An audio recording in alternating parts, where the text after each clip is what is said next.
Anime ini sangat identik dengan bulan April.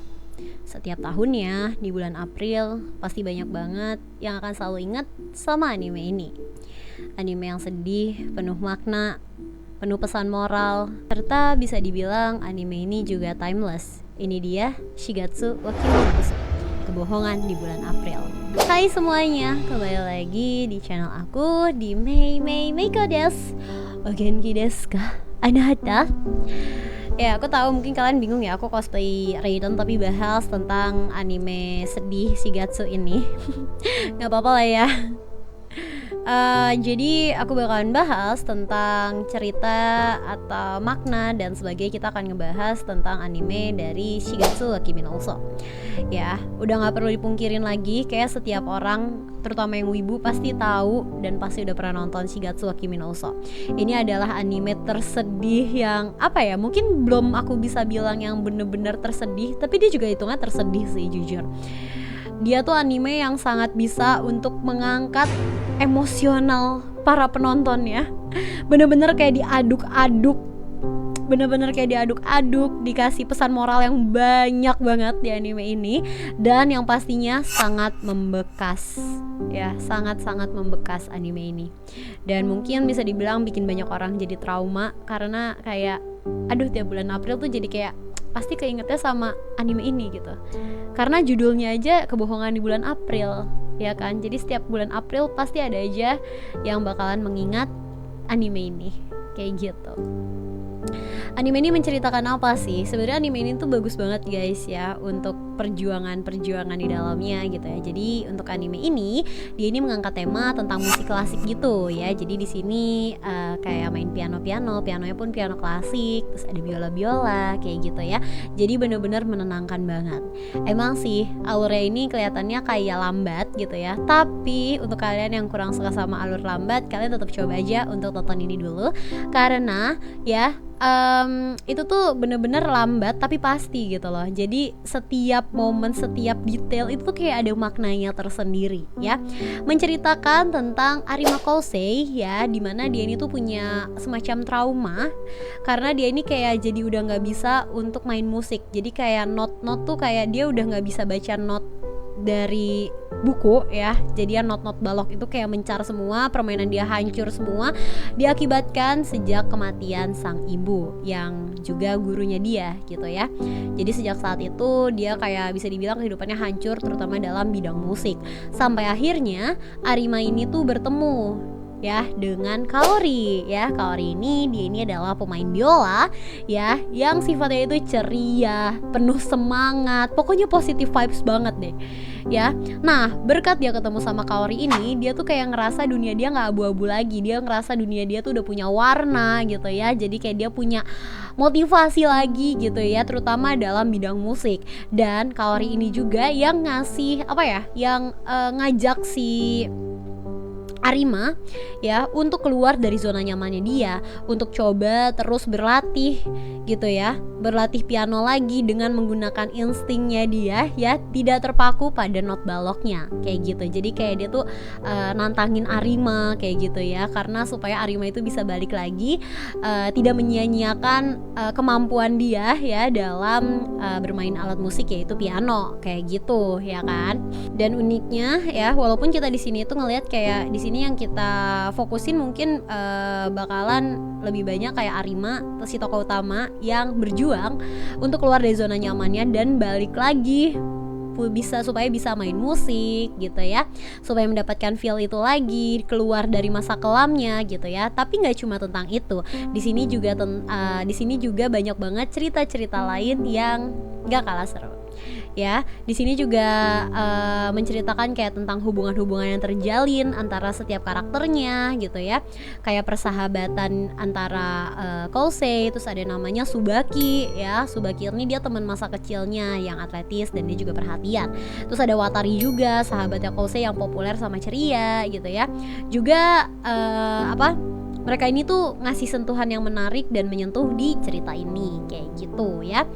Nah, selain dari si Arima yang mengejar untuk kayak keluar dari zona nyaman dan sebagainya, di sini juga ada Kaori. Walaupun tadi aku bilang Kaori ini dia sifatnya itu ceria, semangat, penuh semangat, tapi ada hal yang dia tutupin.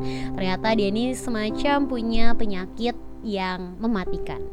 Kayak gitu. Puncaknya ini adalah ketika, aduh merinding deh ceritain ini, ya ampun, segitu membekasnya guys. Puncaknya ini itu terletak pada surat yang ditulis sama Kaori di akhir cerita.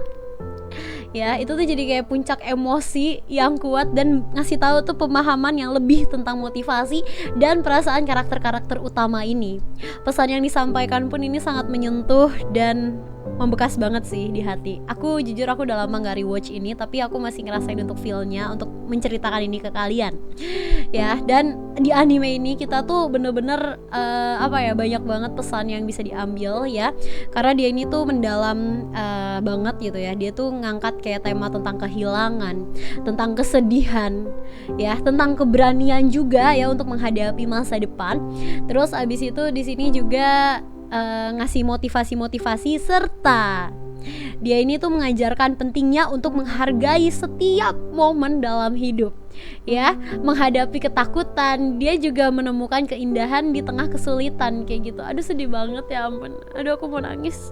Aduh sedih guys. Oke, kita lanjut lagi.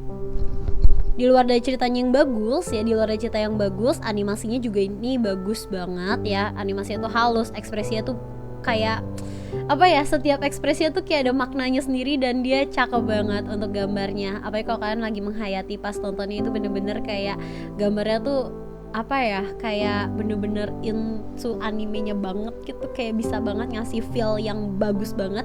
Ditambah ada musik-musik klasik ya, kayak Beethoven dan sebagainya yang kayak menggiring, kayak membangun suasana banget. Itu keren banget sih. Jadi bener-bener ngebangun emosi ya dari lagu-lagu itu ya kan.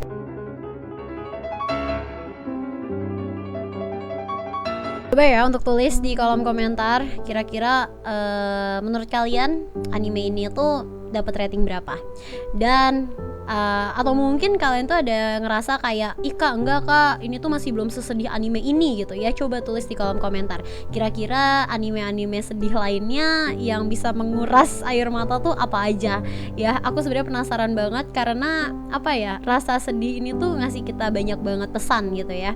Untuk Shigatsu ini menurut aku dia bener-bener kompleks banget dan aku bisa bilang timeless karena setiap tahunnya orang-orang tuh pasti bakalan terus mengingat tentang Shigatsu ini ya, tentang anime ini. Setiap bulan April itu bakalan mengingat anime ini.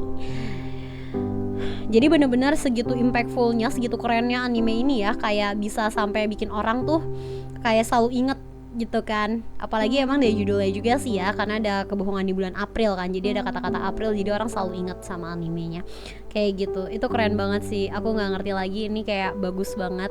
Sedihnya tuh dapet banget, sedihnya tuh yang kayak bikin pengen nonton lagi, tapi kita udah tahu itu sedih gitu loh. Tapi gimana ya, kita udah tahu endingnya tuh sedih tapi kita masih nonton lagi gitu. Kayak kalian berharap untuk mereka good ending tapi gak bisa guys, walaupun ujung-ujungnya mereka harus berpisah gitu.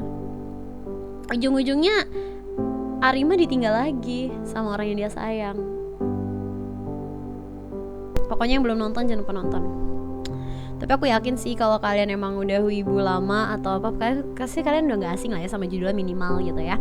Dan pastinya kalian mungkin udah pada nyoba nonton. Untuk kalian yang udah nyoba nonton tapi belum kayak dapet feel-nya, atau kayak baru 1 episode 2 episode, coba diterusin deh untuk anime ini. Please, kan bakalan dapetin kayak pesan yang mendalam banget gitu ya. Oke guys, sekian video dari aku ya. Terima kasih banyak untuk kalian yang sudah nonton video ini sampai selesai ya. By the way, jangan lupa untuk subscribe, like, dan komen ya. Jangan lupa untuk komen kalian mau aku bahas tentang anime apa lagi. Dan kalau kalian punya saran anime, kayak misal anime-anime yang sedih, boleh banget ya tulis di kolom komentar. Karena menurut aku untuk sejauh ini sih anime yang sedih bagi aku tuh Shigatsu sih ya. Kalau kalian ada rekomendasi anime lainnya, itu boleh banget tulis di kolom komentar. Dan kalau ada anime yang mau aku bahas, itu juga boleh banget tulis di kolom komentar ya. Aku Miko Mamoru, see you in the next video. Bye bye.